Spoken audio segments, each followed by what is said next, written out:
Break के बाद स्वागत है आपका। इस वक्त की बड़ी खबर आ रही है। नरेंद्र मोदी काशी विश्वनाथ मंदिर पहुंच गए हैं। उन्होंने काशी विश्वनाथ मंदिर में पूजा की।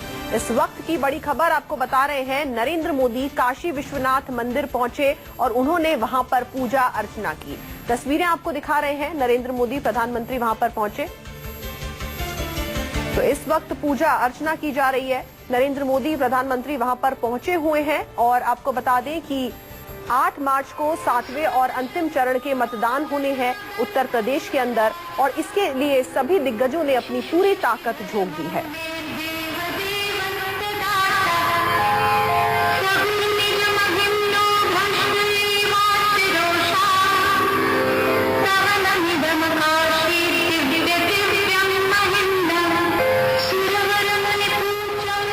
अमित कुमार हमारे संवाददाता इस वक्त हमारे साथ लाइव जुड़े हुए हैं।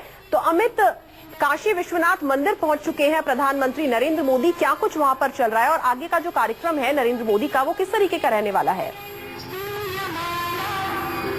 देखिए, अगर पहले के कार्यक्रम तय कर रहे हैं, अगर जो पहले से शेड्यूल था, तो उससे आप ऑलरेडी प्रधानमंत्री मोदी सवा घंटा से ज्यादा लेट चल रहे हैं। अगर अभी तय कार्यक्रम के अनुसार चलते हैं प्रधानमंत्री मोदी, तो अभी वो काल भैरव मंदिर में होते, उनकी पूजा अर्चना कर रहे होते, लेकिन अभी वो यहाँ पर है, काशी विश्वनाथ मंदिर में है और करीब 45 मिनट तक उनको पूजा करना है। वहाँ पर अंदर वो पूजा अर्चना करेंगे और इसके बाद वो करीब, मुझे लगता है 2 सवा 2 के बाद वो निकलेंगे, फिर काल भैरव मंदिर जाएंगे। लेकिन अब जो खुली जीप पे जिस तरह से रोड शो की तर्ज पे जिस तरह से वो जा रहे थे, हालांकि जनता दर्शन नाम दिया है, अब वैसे वो नहीं जाएंगे। जो जानकारी मिल रही है, अब उनका काफिला रफ्तार के साथ काल भैरव जाएगा और फिर वहां से वो जौनपुर की रैली के लिए निकल जाएंगे बाउदपुर एयरपोर्ट से।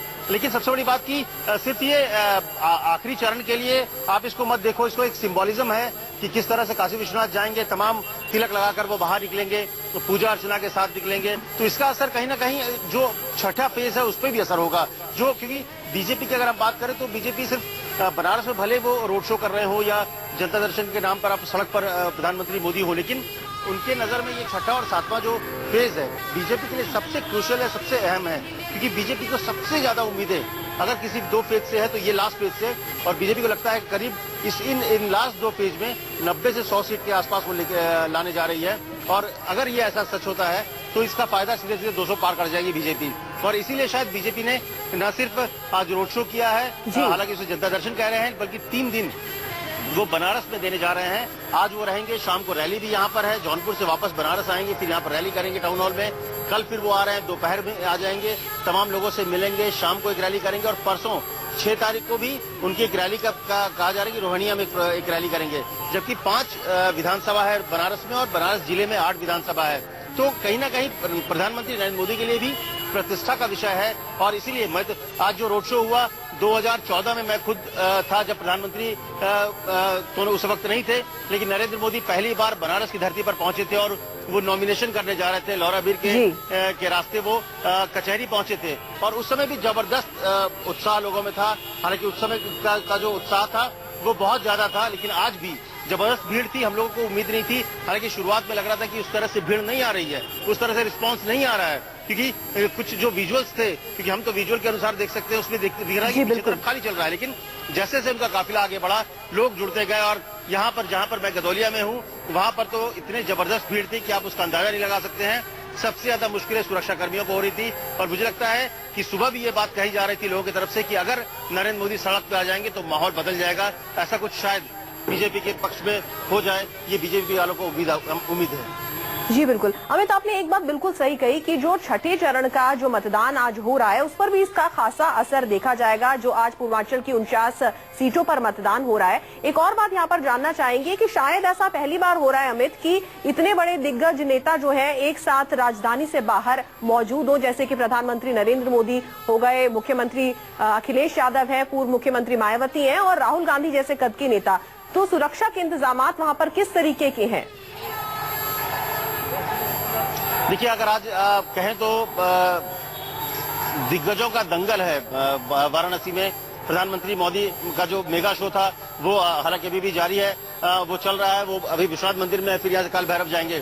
थोड़ी देर बाद अखिलेश और राहुल का रोड शो शुरू होगा और रोहनिया में खुद मायावती यहाँ पे रैली कर रही है। और सबसे बड़ी बात कि इन 4 नेताओं की अगर बात करें तो उसमें से दो नेता जो हैं वो एसपीजी प्रोडक्ट ही हैं, प्रधानमंत्री नरेंद्र मोदी और राहुल गांधी। इसके अलावा जो दो नेता हैं, चाहे वो अखिलेश की बात करें या फिर मायावती की, वो जेट प्लस सिक्योरिटी उन्हें मिला हुआ है।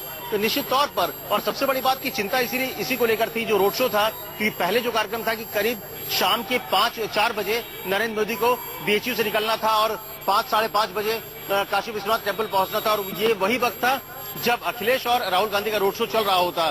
तो ऐसे में कहीं न कहीं एक टकराव की स्थिति बन सकती थी, और इसी को देखते हुए कल प्रशासन ने इस कार्यक्रम में बदलाव किया और प्रधानमंत्री के कार्यक्रम को सुबह किया गया है ताकि किसी तरह का टकराव ना हो। निश्चित तौर पर बहुत बड़ी चिंता एक सुरक्षा की वजह से थी प्रधानमंत्री को लेकर। उसे भी अगर कहा जाए तो देश में अगर सबसे ज्यादा किसी को थ्रेट है, रियल थ्रेट जिसको है, वो प्रधानमंत्री नरेंद्र मोदी हैं। बीच में कई ऐसे भी इलाके हैं जहां की गलियां बहुत ही सकरी है, पतली है, और ऐसे जगहों में अगर आप सामने से खड़े होकर पत्थर ही फेंक देंगे तो उनको लग सकता था। इसके बावजूद इन सब के बीच बहुत ही, आप कह सकते हैं कि इस प्रशासन के को आप इनको बधाई देने वाली बात है कि जिस तरह से इस पूरे काफिले को वो काशी विश्वनाथ मंदिर तक ले जाने में सफल रहे। निश्चित तौर पर सुरक्षा के इंतजाम को लेकर एसपीजी और लोकल एडमिनिस्ट्रेशन ने जिस तरह का एक कोऑर्डिनेशन किया, शायद उसी का नतीजा है कि बहुत ही अच्छे तरीके से। जी अमित, आपसे एक चीज जानना चाहेंगे कि काशी विश्वनाथ मंदिर में क्या नरेंद्र मोदी पूजा कर चुके हैं और काल भैरव के लिए कब तक रवाना होंगे पीएम? देखिए, 1 घंटे का लगभग वक्त था, 1 घंटे का वक्त दिया गया था कि जब 1 बजे से लेकर वो 12 बजे से 1 बजे तक वहां पर रहेंगे, जो पहले का कार्यक्रम था। तो इसमें अभी जो जानकारी मिल रही है कि अभी प्रधानमंत्री अंदर हैं, वो अंदर पूजा अर्चना कर रहे हैं, और करीब मुझे लगता है कि 2 बजे के आसपास वो वहां से निकल पाएंगे। उससे पहले निकलने की संभावना नहीं है क्योंकि पूजा अर्चना करने में वक्त लगेगा। और इसके बाद 2 सवा 2 के बाद, हालांकि 2:45 में उन्हें जौनपुर के लिए निकलना था, लेकिन सारा कार्यक्रम जो है करीब 1 घंटा डिले चल रहा है। आमतौर पर नरेंद्र मोदी की जो रैलियां होती है या फिर कोई कार्यक्रम होता है वो तय समय पर होता है, लेकिन आज शायद जिस तरह की भीड़ थी, जिस तरह से बनारस की जनता सड़कों पर उतरी हुई थी, शायद वही उसी का नतीजा था कि 1 घंटा कार्यक्रम में लेट हो गया है और सारा कार्यक्रम अब लेट चल रहा है। मुझे लग रहा है कि अगले आधे घंटे वो काशी विश्वनाथ मंदिर में होंगे, जहां पूजा अर्चना पूरा करने के बाद वो काल भैरव मंदिर की तरफ जाएंगे, जहां पर मुश्किल से 7 से 8 मिनट लगेगा उन्हें जाने में, क्योंकि अब उस तरह से ना भीड़ जमा है, ना ही उस तरह से काफिले को धीरे से जाने दिया जाएगा। और इसके बाद करीब 45 मिनट वहां पर भी उनको काल भैरव मंदिर में भी पूजा करना है। करीब 3:30 बजे तक आप कह सकते हैं कार्यक्रम अब फिलहाल तो बनारस में दिख रहा है। जी अमित, एक और चीज आपसे जानना चाहूंगी कि वाराणसी तो वैसे भी बहुत खूबसूरत है, सांस्कृतिक राजधानी है, और जब नरेंद्र मोदी यहाँ पर पहुंचे हैं, इतना सारे लोग वहां पर मौजूद हैं, हुजूम उमड़ा है लोगों का, तो किस तरह का नजारा कुल मिलाकर वहां पर आपको देखने को मिला? आप वहां पर सुबह से मौजूद हैं। हालांकि एक बात मैं जरूर बताना चाहूंगा कि सुबह से जब हम लोग 6 सवा 6 बजे गदौलिया के लिए निकला था, तो उस समय कई जगहों पे सड़कों को ठीक किया जा रहा था, भले ही कच्ची पक्के काम करके, लेकिन सड़कों को दुरुस्त किया जा रहा था, साफ सफाई की जा रही थी। तो कुछ लोग जो थे यहाँ पर, जिनसे हमने बात की, तो उन्होंने कहा कि इसी तरह से प्रधानमंत्री अगर महीने में 1-2 बार आते रहे तो पूरे शहर की जो कायाकल्प है वो कायाकल्प हो जाएगी, क्योंकि उस तरह से बदलाव नहीं होते हैं कि प्रधानमंत्री आना था, एसपीजी सिक्योरिटी से है, तो तमाम सड़कों को दुरुस्त किया गया था। निश्चित तौर पर बनारस अगर आप देखें तो एक अलग सा शहर है, वो सबसे पुरानी संस्कृति है। कहा जाता है कि बनारस जो है उसकी आधी आबादी हमेशा सड़कों पर होती है, और इसीलिए जब पहले भी जब 2014 की भी रैलियों की बात की गई थी, या तमाम जो रोड शोज की बात की गई थी, अरविंद केजरीवाल भी आए थे, तो भीड़ इस तरह के रोड शोज में हमेशा भीड़ होती है। उसकी 2 वजह है कि एक तो तंग गलियां होती हैं, और लोग बनारस की अपनी एक कल्चर है कि लोग आधी आबादी सड़क पर होती है। लेकिन निश्चित तौर पर बनारस की जो अपनी संस्कृति है या बनारस की जो पहचान है, उसको संजोए रखने की बहुत जरूरत है। भले प्रधानमंत्री यहाँ से रहे, लेकिन उस तरह से काम अभी तक नहीं हो पा रहा है। सरकार की तरफ से कहा जा रहा है कि लोकल एडमिनिस्ट्रेशन और स्टेट गवर्नमेंट ने कोऑपरेट नहीं किया, चाहे गंगा सफाई हो या तमाम चीजें हो।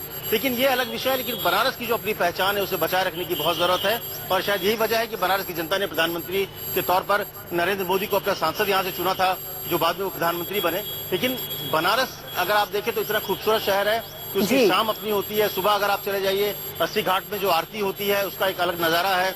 आप यहाँ पे किसी दुकान में चले जाइए, यहाँ पे सुबह पहलवान का जो दूध मिलता है उसके अपना मजा है, सुबह का नाश्ता। तो ये शहर अपने आप में अजीब सा है, लोग मनमौजी हैं, जी अमित, हिसाब से चलते हैं। तो दर्शकों को तस्वीरें हम दिखा रहे हैं मंदिर के अंदर की।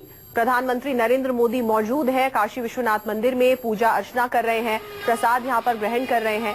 तस्वीरों में आप देख सकते हैं वाराणसी में प्रधानमंत्री नरेंद्र मोदी का मेगा शो चल रहा है, और यहां पर जन सैलाब उमड़ा है लोगों का। काशी विश्वनाथ मंदिर में इस वक्त मौजूद है और यहां पर प्रधानमंत्री नरेंद्र मोदी ने प्रसाद ग्रहण किया।